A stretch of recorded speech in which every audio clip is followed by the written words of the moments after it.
Fala pessoal, trazendo aqui um vídeo um pouco diferente dos anteriores, mas ainda assim um vídeo dentro da proposta do que eu tenho aqui com o canal e do que eu até comentei que seria a proposta para esse canal, que seria trazer aqui a matemática, mas não só aplicada de uma maneira didática, apesar que esse também é o meu foco, mas aplicado ali a coisas que a gente tem no dia a dia, e esse vídeo vai falar bastante sobre isso.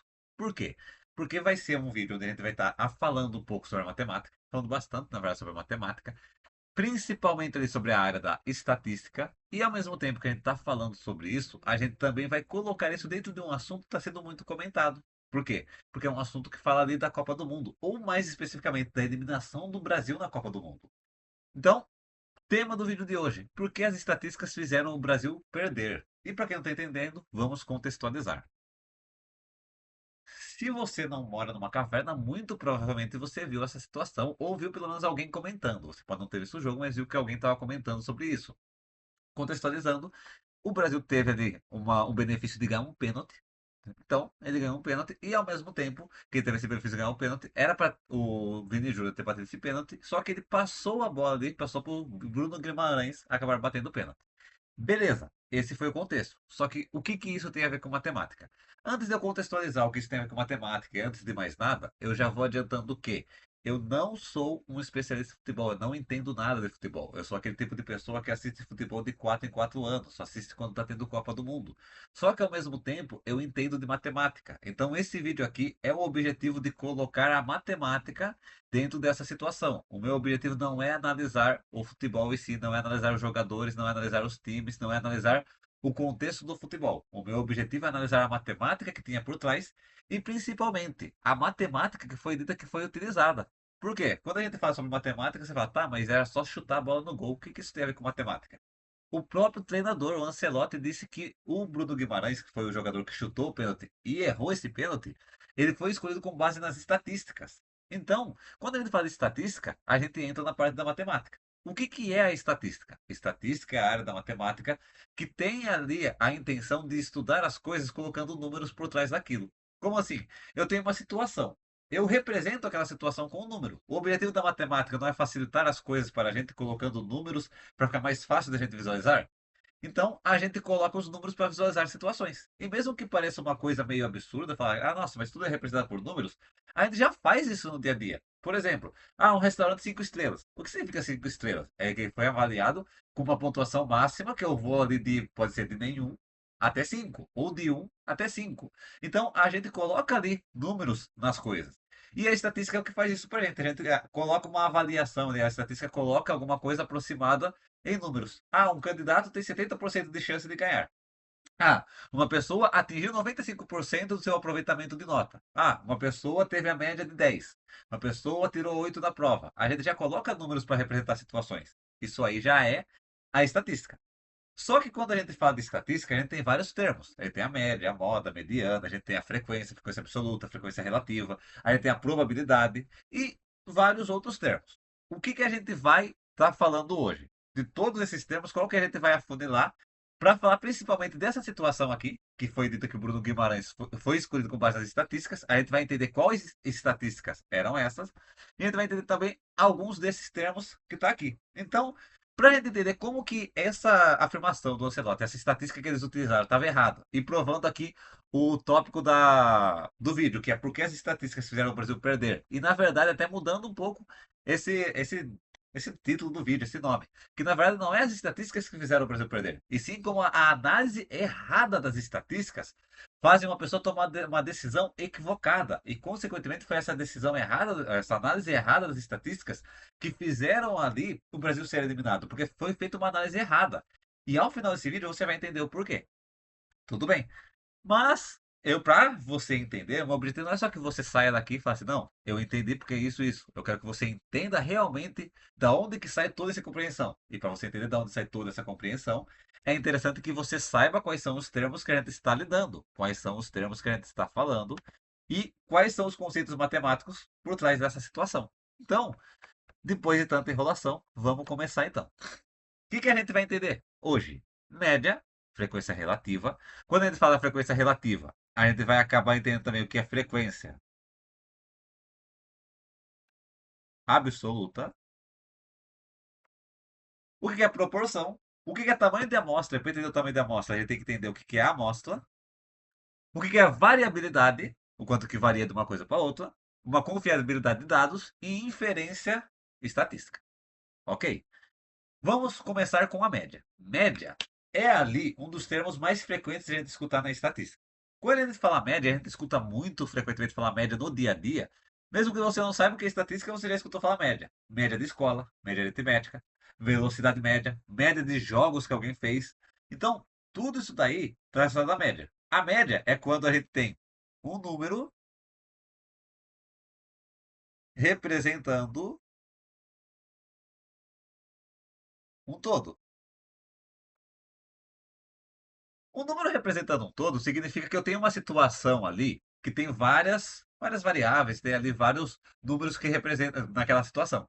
Só que eu não consigo pegar todos aqueles números, porque daí, se eu pego todos os números, eu estou fazendo uma análise geral. A média é para fazer uma análise rápida da situação. Para fazer essa análise rápida da situação, a gente precisa ter ali, então, um número para representar. Se vocês olharem, por exemplo, se na Copa do Mundo está tendo bastante, já que o vídeo conta história dentro da Copa do Mundo, na Copa do Mundo está tendo bastante a nota que cada jogador está levando. Por exemplo, a 6,8, a 8, o jogador está com uma nota de tanto. Isso aí é a média. A média é como que um número que pode representar toda aquela situação. Porque, por exemplo, em um momento ele pode ter sido 10, mas em um momento ele pode ter sido 5. Em um momento ele pode ter sido 8. Então são notas que são atribuídas. Nisso, a gente tira uma média. Como que é a média? A média é a soma de todos valores dividido pela quantidade desses valores. De valores. E para isso eu vou falar aqui, vou dar um exemplo com coisas que a gente está acostumado no dia a dia. Por exemplo, uma nota de escola. Ah, um aluno ele tirou 8 de novo, tirou 10 e depois tirou 10. Beleza, isso aqui são as notas. Eu não posso falar que ele é um aluno nota 10, porque ele não tirou só 10, ele também tirou 8. E eu não posso falar que ele é um aluno nota 8, porque ele não tirou só 8, ele também tirou 10. Para mim ter um número para representar esse desempenho dele, eu faço a soma de todos esses valores, todas essas notas, e divido pela quantidade de valores. A quantidade de valores, nesse caso aqui, eu tenho 4 valores. A quantidade de valores é 4. 10 mais 10 é 20. 8 mais 8 é 16. Então, 10 mais 10 é 20. 8 mais 8 é 16. 16 mais 20 é 36. 36 dividido por 4. 36 dividido por 4 é 9. Então, a média de desempenho desse aluno, por exemplo, é 9. Essa média que eu estou comentando aqui, que é o número representando todo, é o que a gente chama de média aritmética. Existe também a média geométrica, que eu não vou entrar em detalhes aqui, e a média ponderada, que é quase a mesma coisa que a média aritmética, a única diferença é que tem o que a gente chama de peso, que esse peso nada mais é do que uma repetição. Então, a média ponderada é quando a gente inclui as repetições dos valores. Tudo bem, mas a ideia da média é essa. Aí, a gente tem a frequência. O que é frequência? Frequência vamos pensar como se fosse um acontecimento. Um acontecimento. Então, nesse acontecimento, esse acontecimento depende do que eu estou falando. Então, frequência absoluta é tudo aquilo, todos aqueles acontecimentos que tiveram. Ok? Todos os valores. Agora, a frequência relativa é a frequência em relação a alguma coisa. Por exemplo, quando eu falo a frequência relativa do aluno em relação à sua nota 8. Então, qual que é aqui a porcentagem que eu consigo colocar, o percentual que eu tenho das notas 8 desse aluno?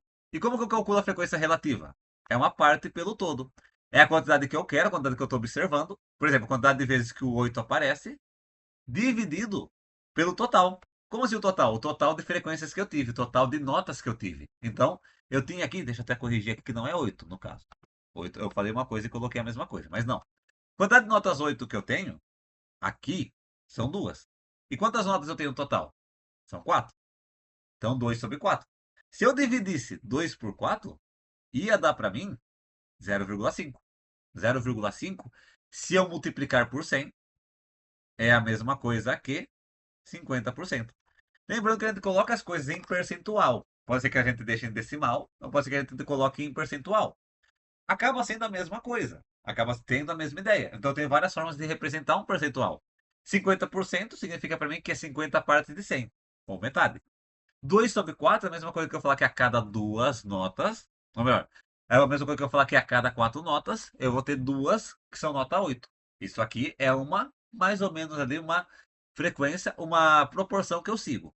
Pode ser que isso aqui mude de acordo com a quantidade de notas que a gente colocar aqui. E a gente vai entender isso mais ainda dentro do contexto desse vídeo. Que isso aqui eu estou falando isso só mais para contextualizar esses termos e depois ficar mais fácil de entender quando eu for falar lá embaixo. Beleza? Além disso, a gente tem a proporção. O que, que é a proporção? Proporção é a relação entre duas ou mais quantidades. Então, a gente escuta bastante a proporção direta, proporção inversa. A proporção é a relação entre quantidades. Então, por exemplo, se uma coisa aumenta, a outra aumenta, ou se uma coisa aumenta, a outra diminui. E a gente vê que a gente tem essa proporção direta, por exemplo, quando eu estou falando aqui de porcentagem. Se eu coloco aqui se eu, aqui no caso, por exemplo, eu coloco uma nota a mais, a minha porcentagem pode ou aumentar ou diminuir. Vai depender bastante dessa nota que eu estou colocando. Beleza? Agora a gente passa para o próximo termo. Lembrando que aqui o foco é dar uma explicação precisa, mas ao mesmo tempo também dar uma explicação rápida.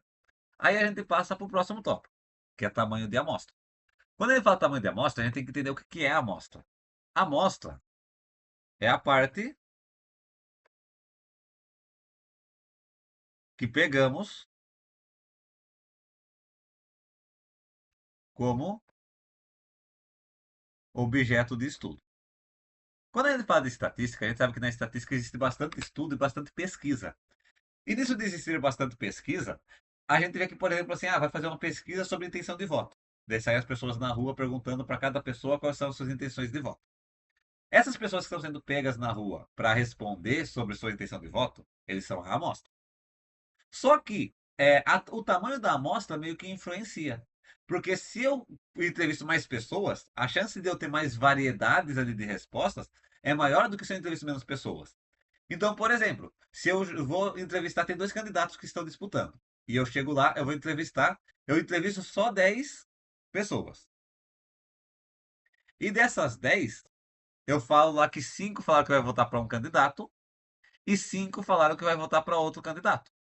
Significa que, para cada um dos candidatos, por exemplo, o candidato A, ele tem ali 50 sobre 10 de chances para ganhar. Ou seja, 50% de chances de ganhar. Porque 50% das intenções de voto são nele. Só que o candidato B também tem a mesma coisa. Meio que está de igual para igual. Por quê? Eu entrevistei uma quantidade pequena de pessoas. Se eu entrevistasse uma quantidade maior, isso aqui poderia mudar. Por quê? Por exemplo, eu entrevistei 100 pessoas. Daí vai lá, fala para mim que o candidato A, 20 pessoas falam que tem interesse no candidato A. Se são 20 pessoas no candidato A, 20 pessoas de 100. 20 sobre 100 são 20%. Então percebe que quanto maior for a minha amostra, maior for as pessoas entrevistadas ou aquilo, o objeto que eu pego como estudo, maior vai ter uma variabilidade ali, maior pode mudar. Então, às vezes a porcentagem está grande porque a amostra foi pequena. Às vezes que aconteceu alguma coisa, foi pequena. E às vezes a amostra, às vezes a porcentagem está pequena, porque a amostra que a gente pegou foi muito grande. Foi uma amostra enorme. Por exemplo, um candidato ele tem ali 2% de intenção de votos. Só que ao mesmo tempo, pegou ali e entrevistou 1.000 pessoas. Daí a gente tem que, por exemplo, 2% de 1.000 são 20 pessoas. Então, 20 pessoas, apesar de ser pouca, ainda assim são 20 pessoas, não é duas pessoas. Então, às vezes, o que confunde bastante é essa ideia da amostra. Uma amostra pode influenciar totalmente a nossa análise. A quantidade de pessoas que estão sendo colocadas, a quantidade de objetos de estudo que estão sendo colocados ali, muda totalmente. Então, às vezes eu posso ter uma mesma quantidade, sei lá, 5 sobre 10 dá 50%, mas, por exemplo, 5 sobre 100, esses mesmos 5 que eu tinha aqui, mas se fosse em 100 pessoas, já daria 5%. Ou seja, a porcentagem muda de situação para situação. E um número grande muitas vezes chama a nossa atenção e muda ali a nossa percepção. Você vai entender como que isso afetou no assunto desse vídeo. Beleza? No variabilidade, a gente tem que sempre considerar uma margem de erro. A margem de erro geralmente a gente coloca ali para 5%, 10%, mas depende bastante da situação. Tanto é que margem de erro é um outro cálculo que a gente também faz dentro da estatística. A margem de erro é a gente considerar que aquela amostra ou aquela porcentagem, aquele percentual que a gente pegou, ele pode variar para mais ou para menos. Então, por exemplo, eu peguei uma pessoa que ela tem 100% de chance de acertar alguma coisa. Só que tem uma margem de erro que pode ser que seja muito grande ali. E a pessoa não considerou essa margem de erro. A pessoa considerou só a porcentagem que ela viu inicialmente. Já está errado. Então a gente tem sempre que considerar a variabilidade, que é a famosa margem de erro. Beleza, eu tenho essa porcentagem, mas isso tem margem de erro? Varia de quanto? Varia em 5% ou varia em 50%? Porque quanto menor a margem de erro, mais precisa é a percentual, mais precisa é a estatística. Quanto maior é a margem de erro, mais chances de daquilo dar errado. Além disso, a gente tem que saber qual é a confiabilidade dos dados. Quando a gente fala de estatística, da onde veio essa informação? Ela é muito importante para a gente, porque da onde sai essa informação, eu vou saber se ela é uma informação segura ou se ela é uma informação, se é uma informação segura ou se ela é uma informação manipulada, porque tem fontes que a gente sabe que manipulam as informações, ainda mais hoje em dia com tantas fake news. Beleza. Falando isso, para não deixar um vídeo tão extenso, vamos deixar essa parte da inferência estatística para uma próxima situação e vamos passar então para o assunto desse vídeo, fazendo aqui uma análise na prática, usando esses conceitos que a gente comentou. Beleza, então o assunto desse vídeo era o quê? Era a gente falar por que as estatísticas fizeram o Brasil perder. E para entender isso, eu peguei aqui uma tabelinha na internet, mais uma vez eu não sei se esses dados são reais ou não. Eu vou tomar aqui como se fossem realmente reais, porque eu peguei no Google, mas eu não sei dizer. Como eu já disse, eu não acompanho futebol. Eu estou acompanhando mais apenas a Copa do Mundo. E estou acompanhando as notícias que tinham uma estatística por trás disso. Então a minha intenção é demonstrar essa estatística para vocês. E para isso, a gente tem aqui então, o que dizem os dados? A gente tem a tabelinha. Na tabelinha, a gente tem aqui alguns dos principais jogadores. E a gente tem falando sobre os pênaltis convertidos e os pênaltis cobrados. Vocês vão perceber que, por exemplo, a gente tem aqui que o Neymar, ele converteu 25 pênaltis de 26. O Rafinha converteu 25 de 26. O Martinelli converteu 25 de 26 também. E a gente tem que o Bruno Guimarães converteu 3 de 3. Depois a gente tem, o Vídeo Júnior converteu 13 de 19. E o Matheus Cunha converteu 7 de 9. Para a gente entender melhor isso aqui, vamos até colocar na prática, matematicamente falando, o que a gente acabou de falar anteriormente, que é a frequência absoluta. E nisso de frequência absoluta, ou melhor, a frequência relativa, que a frequência absoluta é quantos pênaltis foram cobrados no total. A frequência relativa seria quanto que teve de aproveitamento em percentual. Relativa. Vamos pensar o seguinte, vamos pegar para falar dos principais que estavam lá. Que no caso a gente vai falar aqui do Bruno Guimarães e do Vini Júnior para não deixar tão extenso aqui essa análise.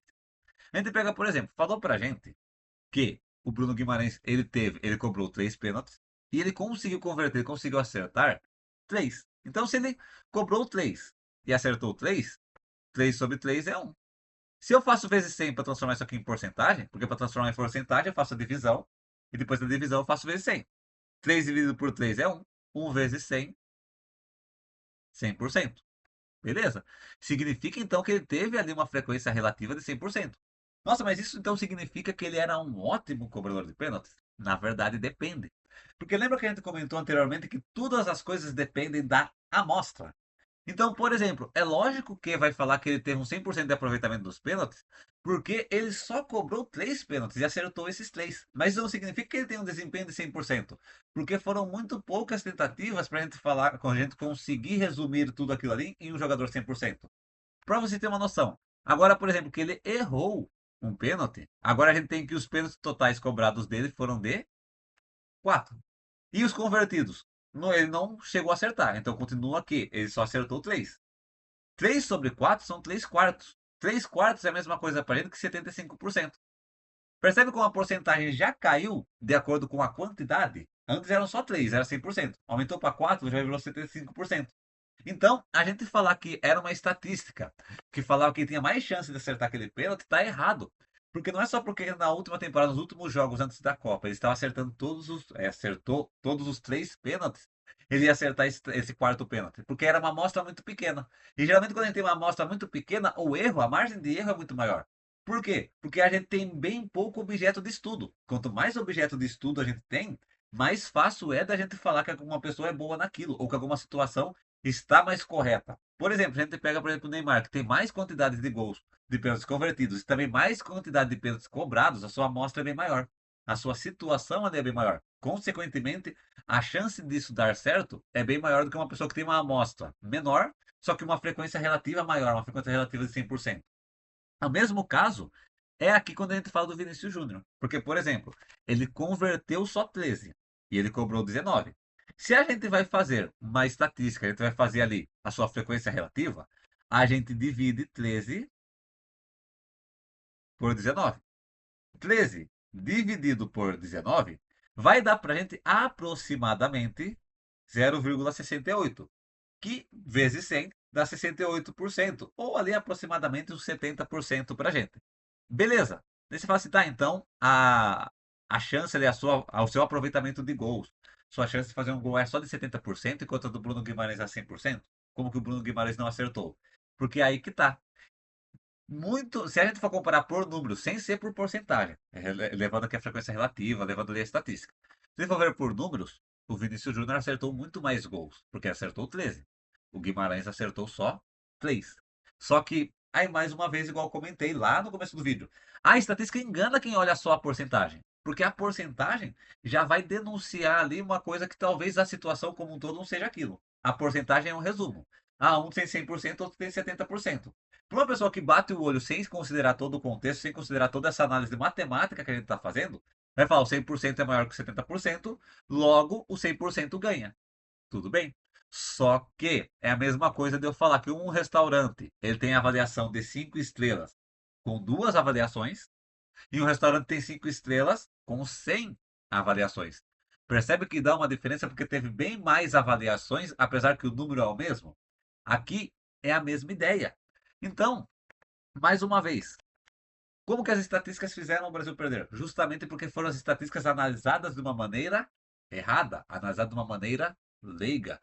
Aí eu tenho aqui no meu próprio canal e também para quem me acompanha no Instagram, eu tenho aqui no Instagram, eu tenho lá no Instagram alguns vídeos que falam como a estatística pode enganar a gente, porque os números, quando eu olho apenas os números, não olho o contexto ou não faço uma análise matemática por trás, pode ser que eu seja induzido a pensar uma coisa ao invés de outra. E eu só considerar os números, isso aí está totalmente errado. Então, quando a gente vê uma porcentagem, a gente sempre deve pensar, tá, é 100%. Mas 100% de quanto? Daí a gente vê, não, é 100%, mas foram 3 tentativas e 3 acertos. Ah, não, é 70%, mas foram ali 13 tentativas, ou melhor, foram 19 tentativas e 13 acertos. Então a gente sempre tem que se preocupar, a gente sempre tem que analisar essas porcentagens. Por mais que, por exemplo, a Copa do Mundo é uma coisa que ganhando ou perdendo não vai fazer muita diferença para ninguém. Mas e no dia a dia? E se é uma situação que você tem que fazer essa análise e você não tem esse conhecimento matemático? Então a matemática não é só uma matéria de escola. Ela é uma coisa que ajuda a gente a ter uma melhor análise do nosso dia a dia e entender também as coisas para fazer uma melhor tomada de decisão. E não acabar cometendo um erro desses que foi comentado aqui no vídeo.